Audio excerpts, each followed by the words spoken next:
It's TMNT time! Hello, welcome to another figure review. Today we're going to have a look at the Neca Teenage Mutant Ninja Turtles Fugitoid figure. This is another one of the Mirage classics. And speaking of classic, there is no such thing as a more classic character as the Fugitoid. Turned up in the comic books and just about every single TV show. Has never been in a movie, now that I think about it. But still, Dr. Honeycutt, Professor Honeycutt returns in this classic gray design. But still, like, the entire vibe, the entire robot body of the Fugitoid always looked pretty much the same. But yeah, I'm really happy to get more Mirage figures, so let's get into it. Size of the robot, he stands at about 14.5 centimeters to the top of his head, which means we are going up to 5.6 inches tall. Size comparisons. Here's Jolter, the SH Figure Son Goku, Neca Arcade Michelangelo, Mirage Raphael, the Utrom in the android body, a random Chrome Fugitoid. I think that was like a random Playmates exclusive or whatever. I don't even know where I got it from. The 2012 Fugitoid, 2003 Fugitoid, and one of my personal favorite, the old school toy Playmates Fugitoid from the vintage lineup. And this is, by the way, my original toy. I got it was 5-year-old or whatever. And Darkseid. Overall look in detail for the Chrome guy. Let's just go back to this guy real quick, because what does Chrome look like? Well, it's like gray and you have a bunch of white with the light radiating off it, and there's like black parts and like gray parts.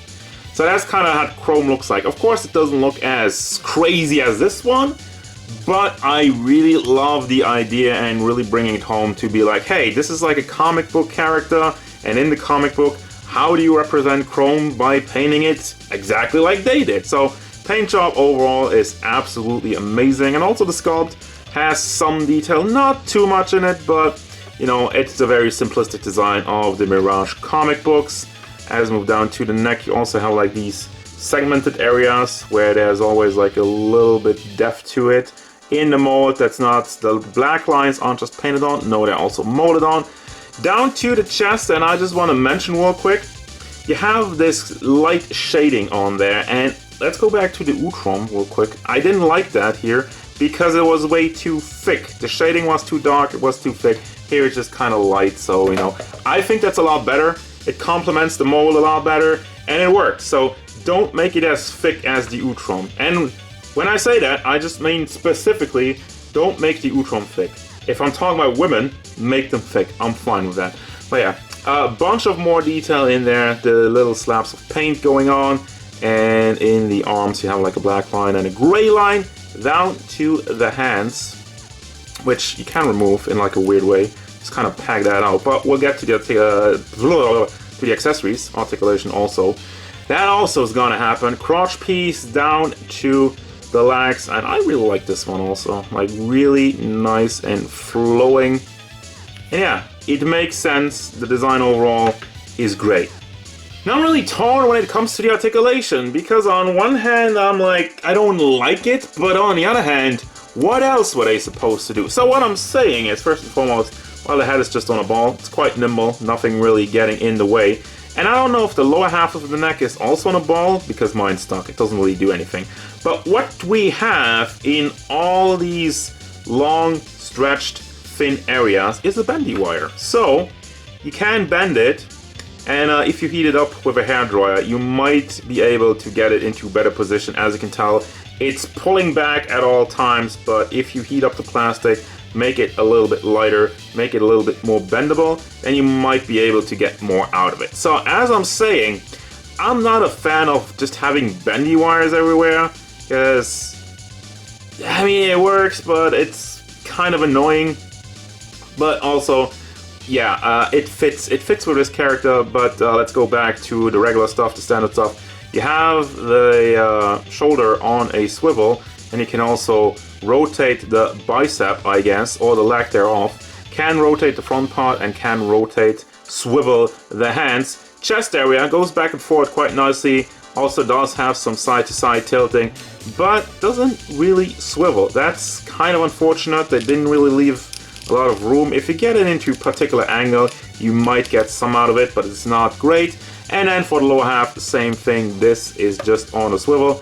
A little bit too loose for my liking, but it was frozen when I took it out of the packaging. But I don't know, maybe making this ratchet or something would have gone a long way, I feel like. And then you can also rotate it up here as usual and rotate it down there. And this is a bendy wire.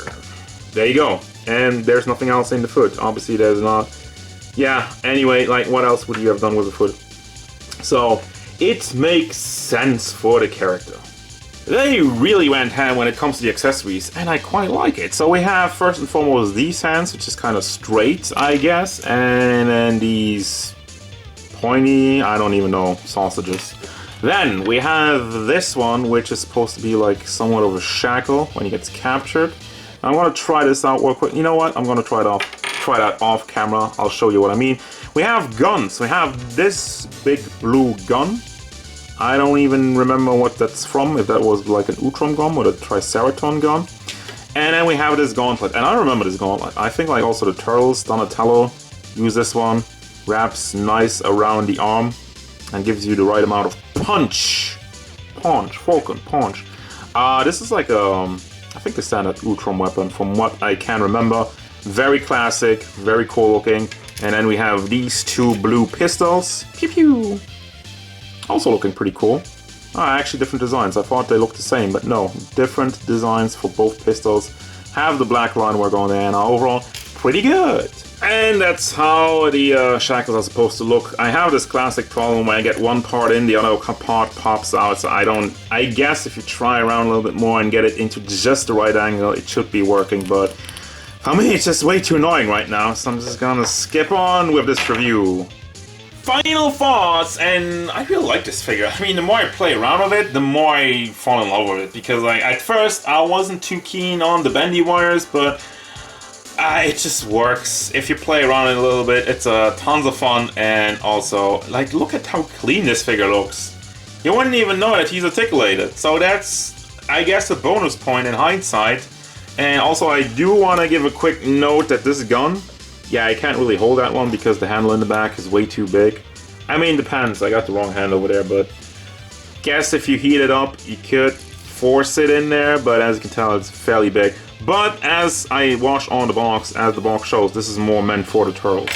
Don't have the box at hand right now, but, you know, just go back to the beginning where I spin it around. Anyway, just, yeah, I like this figure, and I will recommend this figure because it looks so goddamn seamless, and I love me a good Fugitoid. We haven't had one of those, so, yeah, very nice addition to your TMNT collection. That's gonna do it, guys. As usual, thank you very much for watching. Don't forget, if you enjoyed this review, hit it up with a like, and subscribe to the channel so you can stay tuned for more figure reviews, card game stuff, and whatever the Fugitoid wants.